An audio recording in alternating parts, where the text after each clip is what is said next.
Bonjour, très heureux de vous accueillir dans cette nouvelle vidéo. Je vais vous partager ici un processus en fait très concret, très pratique pour vous aider à vous libérer rapidement des attaques de panique et des crises d'angoisse. C'est extrêmement handicapant et c'est ce que j'utilise en fait avec mes patients que j'accompagne. Donc si vous n'avez pas l'occasion ou la possibilité, le moyen, les budgets de pouvoir avoir un accompagnement thérapeutique, et bien ici dans cette vidéo, je vais vous partager le processus que j'utilise, qui est très efficace. Et donc si vous connaissez aussi des personnes qui sont victimes de ces symptômes très handicapants, eh bien n'hésitez pas à leur partager la vidéo bien sûr. Alors juste avant de commencer, j'ai une petite annonce avant que j'oublie. Comme vous le savez, j'organise des séminaires ici dans les montagnes du Valais et j'organise également maintenant des séminaires dans le désert au Maroc au printemps. Ça va être une belle façon de fêter le printemps. Le séminaire est complet rapidement, c'est une semaine de séminaire. J'ai ouvert une deuxième semaine juste après qui a été complète également. C'est dans un lieu magnifique, c'est un lieu dédié à la santé naturelle avec de la permaculture, c'est sous les contreforts du Mont Atlas, c'est magnifique avec de la nourriture succulente, naturelle, une alimentation riche en énergie, très vivante. Et en fait, je vous en parle parce qu'il y a 2 places qui se sont libérées. Donc voilà, il reste 2 places pour ceux que ça intéresse. Je vais mettre tous les liens en dessous de la vidéo. Alors j'en viens au thème de la vidéo qui est donc de comment faire pour se libérer de ces troubles très handicapants que sont les crises d'angoisse et les attaques de panique. Et on voit que c'est vraiment pas facile, il y a beaucoup de gens qui souffrent de ça. Et si c'était juste une question de logique et de volonté, eh bien on serait pratiquement déjà tous débarrassés de ça parce qu'en fait on sait tous qu'il y a une dimension qui est un peu irrationnelle, qui nous dépasse. C'est plus fort que nous. On sait qu'on ne devrait pas avoir peur, on sait qu'il n'y a pas forcément de danger, mais c'est plus fort que nous, ça nous prend et c'est incontrôlable. Et au plus je me sens impuissant face à ces attaques de panique, ces crises d'angoisse, au plus je m'enfonce en fait dans la détresse et souvent aussi dans la solitude ou l'isolement où j'ai l'impression je me dévalorise aussi. Évidemment, qu'est-ce qu'il ne faut pas faire parce qu'en fait, je voudrais d'abord analyser avec vous qu'est-ce qu'on a tendance à faire, quelles sont nos tentatives de solution en thérapie, c'est ce qu'on va toujours voir, c'est qu'est-ce que vous faites déjà pour essayer de vous en sortir, mais qui ne fonctionne pas. Et qu'est-ce qui ne fonctionne pas? Évidemment, ça va être d'essayer de demander de l'aide, parce que les autres ne savent pas nous aider, c'est quelque chose qui est en nous en fait. On a beau essayer de nous rationaliser en disant, on essaye souvent soi-même de se rationaliser d'abord, non c'est pas grave, il n'y a pas de danger, tout va bien, ça ne fonctionne pas très bien, ça marche un petit peu parfois, mais ça ne marche pas très bien, on va voir pourquoi dans quelques instants. On demande de l'aide à d'autres personnes, mais ça ne marche pas non plus. C'est un peu comme, si vous voulez, c'est comme si on essayait de calmer un cheval qui a très peur. Les chevaux aussi peuvent avoir des crises de panique comme ça. Eh bien, si vous lui parlez, vous essayez de le rationaliser, ça, évidemment, il s'en fout, il ne comprend pas. Il va plutôt être sensible au ton de voix, à votre attitude. C'est pour ça qu'on va beaucoup parler de l'attitude. Et donc, on a tendance à essayer de s'accrocher à des arguments rationnels, les nôtres ou des autres personnes, ou à leur présence, ce qui fait qu'on peut devenir dépendant de certaines personnes pour se déplacer, par exemple. Et puis, on va tendance aussi à éviter les situations qui génèrent des crises d'angoisse ou des crises de panique, par exemple là où il y a du monde ou voilà, différents endroits ou la rue, peu importe. Et donc on a tendance à rester chez soi, à s'isoler, à rester dans un endroit de sécurité. Mais évidemment, c'est de pire en pire parce qu'on est dépendant d'un endroit, on ne sort pas, on est dépendant de certaines personnes et en fait on est de plus en plus en train de perdre en liberté, on se dévalorise, on a l'impression qu'on n'en sort pas et plus on reste dans l'évitement de ces attaques, eh bien, de ces crises de panique, plus on est dans l'évitement, évidemment, plus on s'enfonce dedans, en fait, plus on ne le résout pas et on est de plus en plus dans la peur et on commence même à avoir peur de soi parce qu'une des conséquences, c'est qu'on a peur de soi-même, de qu'est-ce qui va m'arriver si ça m'arrive dehors, en plein monde, je ne sais même pas de quoi je suis capable, qu'est-ce que je vais faire. On a peur de nous-mêmes, on commence à avoir peur de la peur. Et donc ça devient infernal et on commence alors ensuite, ce qu'il ne faut vraiment pas faire, c'est on peut comprendre qu'on peut le faire un petit peu au début, c'est prendre des médicaments, donc des anxiolytiques, évidemment, pour calmer l'anxiété. Mais les anxiolytiques, comme les antidépresseurs d'ailleurs, ça peut être intéressant éventuellement, ponctuellement, pour une période très très courte, il ne faut jamais dépasser 3 mois, c'est vraiment une béquille, mais c'est vraiment pas la solution. Comme vous le savez, les anxiolytiques et les antidépresseurs, il y a énormément d'effets secondaires qui sont vraiment pas bénéfiques pour la santé, donc c'est vraiment à utiliser de manière très parcimonieuse dans un temps assez court. Et je travaille en collaboration avec 2 psychiatres et je connais aussi d'autres psychiatres qui sont qui vont tout à fait dans cette même idée que voilà, c'est juste un outil, c'est juste une béquille, une aide ponctuelle, mais il ne faut pas rester toute sa vie avec des anxiolytiques et des antidépresseurs parce que en plus d'être dépendant, on est en plus en train de s'abîmer la santé en fait. Alors ce processus, je vais vous le présenter maintenant, c'est 5 étapes très simples et c'est fait en 1 ou 2 minutes, donc c'est enfin quelques minutes. C'est très très simple à faire. La première étape, c'est très important, c'est d'abord l'état d'esprit. L'état d'esprit, c'est ce qui fait tout. L'état d'esprit, c'est fondamental dans la vie. Si on a un état d'esprit, par exemple, on se sent victime, on a toujours l'impression de ne pas avoir de chance, et notre état d'esprit, je suis malchanceux, je suis victime, plutôt que d'être dans la gratitude d'être vivant, eh bien ça fait toute la différence, vous en conviendrez. Donc l'état d'esprit est super important. Et par rapport à ces crises d'angoisse et ces attaques de panique, eh bien l'état d'esprit à adopter est le suivant, c'est de dire oui à ces expériences. Plutôt que de dire non, je n'en veux pas, j'en peux plus, j'espère que ça ne va pas arriver. Donc on est déjà en train d'anticiper la peur qu'on aura peut-être. Non, ça c'est vraiment un état d'esprit qui n'est pas du tout fécond, qui va pas du tout efficace et qui va nous enfoncer un peu comme si on avait des sables mouvants, les sables mouvants de la peur, et plus je me débat, plus je lutte contre ça, plus je m'enfonce en fait. Donc c'est pas du tout l'état d'esprit idéal. L'état d'esprit idéal, ça va être de dire oui à ces expériences. Elles sont désagréables, je vais les traverser, mais je dis oui à la vie avec les expériences qu'elles m'amènent, même si elles sont intenses et douloureuses. Je dis oui, pourquoi? Parce que de toute façon, je n'ai pas le choix. Et autant les affronter pour les traverser, ça va me renforcer, ça va me permettre de grandir. Et en disant oui, je ne suis pas en train de stresser en plus. Déjà, c'est stressant, déjà c'est douloureux, mais si en plus je rajoute de la résistance, ma souffrance est à la mesure de ma résistance en fait. Plus je résiste, plus je souffre. Et donc en disant non à ces expériences et en ayant peur, en essayant de les éviter, je suis en train de renforcer ma souffrance, mon malheur en fait. Et donc l'idée c'est de dire oui à ces expériences. J'accueille ces expériences. Je les accepte totalement. Je suis dans l'acceptation de tout ce que la vie va m'apporter. Par défaut, j'accepte. Je prends, je vais traverser ça. Donc ça c'est le premier point. Le deuxième point, vous avez remarqué que c'est complètement irrationnel. Ça veut dire que si c'était une question de volonté et de logique, il suffirait de dire « Ah ben non, il n'y a pas de danger, tout va bien, je vois bien qu'il n'y a pas de danger, factuellement, il n'y a aucun risque, ben voilà, j'ai plus peur ». Si c'était si simple, ça se saurait. Évidemment, c'est pas comme ça, c'est parce qu'il y a une dimension irrationnelle. C'est plus fort que nous, la peur nous prend et elle n'est pas rationnelle. Comme un cheval, je disais qu'un cheval qui rentre en panique, c'est pas des arguments rationnels, évidemment, il ne comprend pas. C'est pas le langage en fait. C'est pas le langage de quoi? C'est pas le langage du cheval, c'est pas le langage de notre inconscient. Notre inconscient qui est un peu comme un cheval qui est en panique, c'est pas avec un langage rationnel qui va comprendre et qu'on va l'apaiser. Le cheval, ça va être plutôt avec de l'émotionnel, avec une attitude, avec des caresses peut-être, avec une voix. Et là, il va commencer à se calmer. Et notre inconscient, puisqu'en fait, on a dans notre psychisme une partie consciente, une partie inconsciente. La partie consciente, et vous êtes conscient quand vous avez une attaque de panique ou des crises d'angoisse, vous êtes conscient qu'il n'y a pas de danger, vous êtes conscient, mais c'est plus fort que vous. Parce qu'il y a cette partie inconsciente qui correspond à 90%, 90% de nous, qui est plus fort que les 10% du conscient. Un peu comme le cavalier sur son cheval.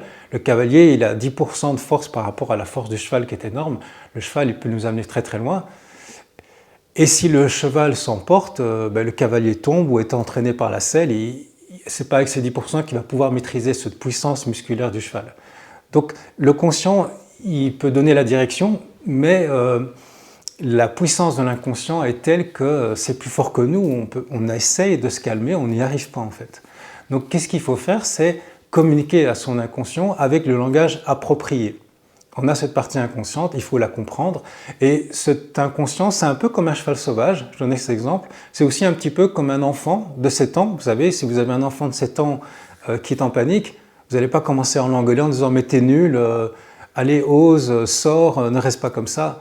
On se parle souvent à soi-même avec beaucoup de sévérité aussi, donc ça ne fonctionne pas. Et c'est pas en lui disant « écoute, il n'y a pas de danger, arrête de délirer, tu te fais des films, il n'y a pas de danger », ça ne marche pas non plus. Pourquoi? Parce que l'enfant, qui est un peu plus intelligent que le cheval, on va dire, si on reste, on a cette idée d'intelligence humaine, de compréhension des arguments qu'on reçoit, eh bien, même si vous donnez des arguments très pertinents à cet enfant, en faisant ça, vous êtes en train de nier sa souffrance. En fait, ce qu'il faut savoir, et c'est la deuxième clé, c'est que l'inconscient a de très bonnes raisons d'avoir peur. C'est pas du sabotage, c'est juste que l'inconscient, il a programmé, il y a une sorte d'empreinte en lui, il s'est passé des événements, soit dans votre vie à vous, dans votre enfance, soit on peut trimballer aussi des mémoires transgénérationnelles de peur. L'inconscient, quelle que soit l'information et d'où qu'elle vienne, il a de bonnes raisons d'avoir peur. Et donc la chose à faire ensuite, après avoir dit j'accepte, donc l'état d'esprit, j'accepte cette expérience, donc je suis ouvert à ça, je le prends, je vais avancer avec ça dans ma vie. La deuxième étape, c'est de parler à son inconscient. Et pour ça, vous allez faire la chose suivante. Vous allez prendre votre main droite et vous allez la mettre ici, près du cœur. On dit que le cœur est au centre en fait, mais on va dire qu'il est, on le met souvent plus à gauche. Vous le mettez ici et vous mettez l'autre main comme ça ici. Et donc vous vous prenez dans les bras ici comme je fais, vous voyez, et vous serrez vraiment très très fort, très très fort. Parce que quand on est dans ces attaques de peur, de panique, d'angoisse, cette anxiété très très forte, on a besoin, c'est un besoin humain d'être pris dans les bras, d'être serré. Ça nous rassure en fait d'être serré. Un peu comme, en fait, l'inconscient c'est comme s'il allait mourir, il a cette impression qu'il va mourir.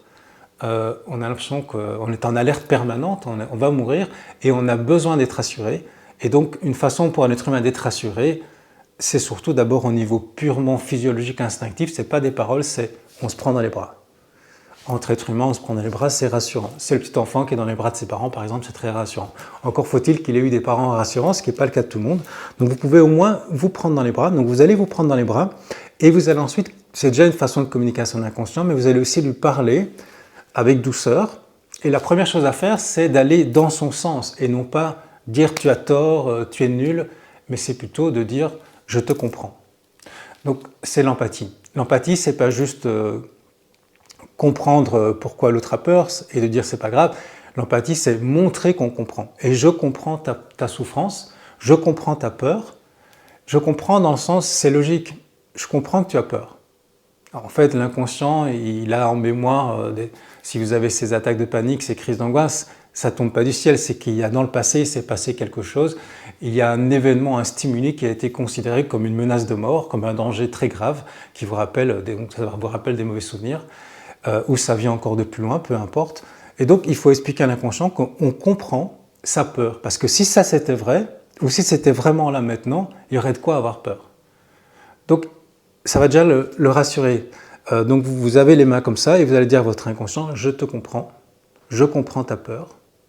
Et ensuite, vous allez commencer à le rassurer. Rassurer en ayant des arguments très simples du style, regarde, il n'y a pas de danger, tout simplement. Pas besoin de faire des arguments très complexes, genre vous avez une phobie de l'avion et vous savez que les statistiques de mort d'avion sont très rares par rapport aux accidents de voiture. Tout ça, on fait appel au cortex frontal et là, on est dans quelque chose qui est beaucoup plus primaire. Et donc, on se prend dans les bras, on se dit « je comprends ». Vous allez donc parler à votre corps, vous parlez à votre corps « je comprends ta souffrance, ta peur, je comprends » et regarde. Il n'y a pas de danger. Et faire ou aller là-bas n'est pas dangereux. Mais vous pouvez le dire seulement après que vous ayez compris. On a d'abord besoin d'être compris, et puis une fois qu'on a été compris, on se calme un petit peu, hein, parce qu'imaginons qu'on se sent incompris, on a très peur, la personne en face de nous comprend, ça nous rassure, et après on est un peu plus prêt à s'ouvrir et à l'écouter. Mais si dès le début elle dit « mais non, il n'y a pas de danger », mais elle ne comprend pas, et puis on se ferme encore plus. Vous voyez ce que je veux dire? Donc, le deuxième principe, c'est ça. Vous mettez vos mains comme ça. Vous serrez très fort, et vous expliquez à votre inconscient que vous le comprenez sa peur, et vous le rassurez en disant « regarde, il n'y a aucun danger, ça va bien se passer ». Vous le dites avec vos mots à vous. Troisième point ensuite, vous restez comme ça, et c'est là que vous allez fermer les yeux, et vous allez commencer à goûter. Et la troisième clé, c'est goûter. Vous allez goûter la sensation de la peur. Plutôt que d'en avoir peur et d'essayer de l'éviter, vous allez aller vers cette sensation. Et la peur, si vous voulez, c'est une face avec deux pieds. J'avais déjà expliqué ça dans d'autres vidéos. Vous avez tout le mental qui vient avec la peur toute l'anticipation mentale, et vous avez la sensation. On va enlever tout le côté mental, on va rester sur la sensation. C'est déjà énormément de parties, parce que la peur est beaucoup mentale, évidemment. C'est des informations, c'est des croyances. Il reste la sensation dans le corps, vous vous concentrez sur la sensation. Si vous êtes totalement attentif sur la sensation, il n'y a pas de mental, parce que soit vous êtes attentif, soit vous êtes en train de penser, d'analyser. Si vous êtes attentif, il reste la sensation. Eh bien, cette sensation, vous l'observez et vous la goûtez. Et vous allez la goûter comme un petit enfant, un nouveau-né qui goûte pour la première fois quelque chose, il ne sait pas que c'est négatif. La sensation en elle-même, si vous oubliez que c'est négatif, vous n'avez plus de mémoire, vous n'avez plus de considération intellectuelle sur les choses, eh bien c'est une sensation très forte, certes, mais qui peut se goûter. Et ce n'est que votre mental qui vous dit que c'est négatif, c'est de la peur. En réalité, c'est une sensation intense. Vous avez le cœur qui bat, vous avez un serrement, vous avez un poids, peu importe, vous avez chaud. Tout ça, ce sont des sensations que vous pouvez sentir comme un nouveau-né et vous goûtez à ça. Vous goûtez comme à un plat, en oubliant que c'est négatif. C'est très important. Le troisième point, c'est essentiel aussi. Qu'est-ce qui va se passer quand vous faites ça? C'est que la sensation qui est très forte et au début, comme vous enlevez le mental, elle va diminuer un petit peu, mais comme vous êtes concentré dessus, elle peut encore augmenter un petit peu malgré tout. Et le mental, s'il revient, ça augmente de nouveau. Donc il faut vraiment pas réfléchir et juste goûter, être concentré de manière très attentive sur la sensation.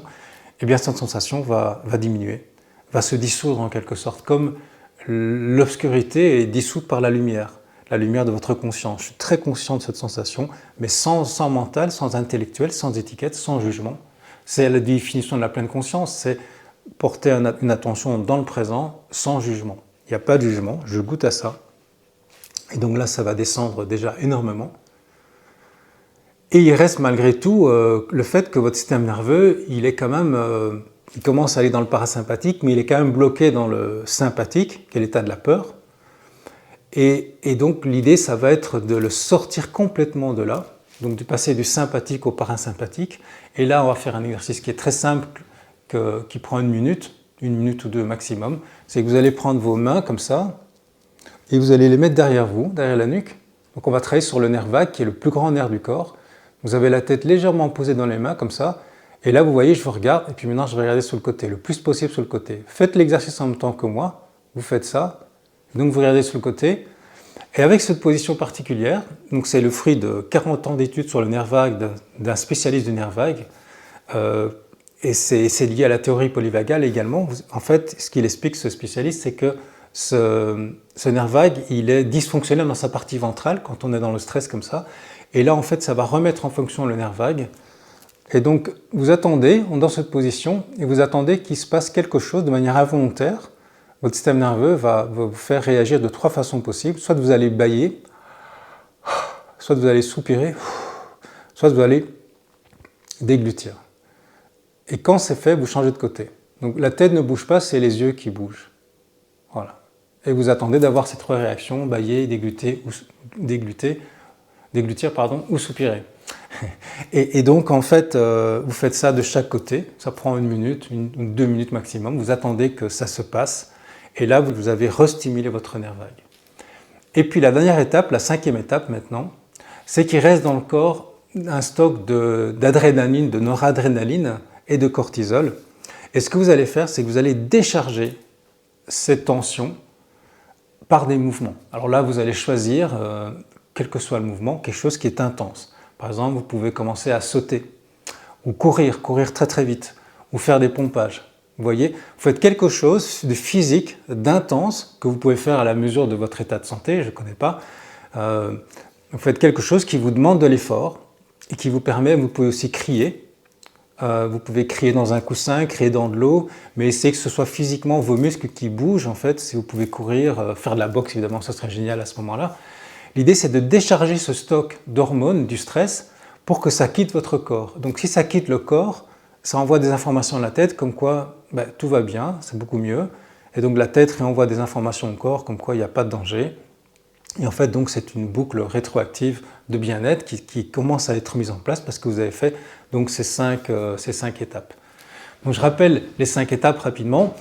Première étape, votre attitude qui est de dire oui, j'accepte. Deuxième étape, c'est vous vous prenez dans les bras et vous parlez à votre inconscient en lui disant que vous comprenez sa peur, elle est justifiée. Et maintenant, mise à jour, regarde, où je t'invite à voir que en fait, ce n'est pas dangereux ce qu'on va faire. Ce n'est pas dangereux ici, ou d'aller là-bas, ce n'est pas dangereux. Vous pouvez le répéter plusieurs fois. tout va bien. Vous pouvez dire tout va bien. Comment on parlerait à un petit enfant que vous serrez dans les bras? Tout va bien. Je comprends que tu as eu peur. Regarde, il n'y a pas de danger.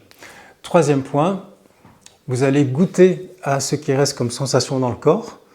Vous allez goûter comme un nouveau-né en n'ayant plus du tout de considération sur le fait que c'est négatif, que c'est de la peur.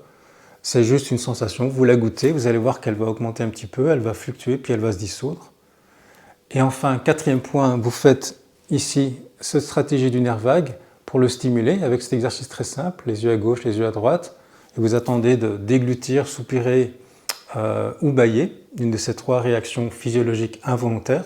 Ça montre vraiment que votre nerf vague se relâche, il est restimulé et vous repassez dans le parasympathique. Et dernière étape, eh bien, vous déchargez ce qui reste comme stock d'hormones de stress de votre corps pour pouvoir, en fait, le corps a besoin d'être dans l'action pour se débarrasser et ne pas rester dans l'impuissance avec en état de figement, avec cette peur qui reste en nous. Il faut vraiment la sortir, il faut qu'elle soit hors du corps et non pas à l'intérieur.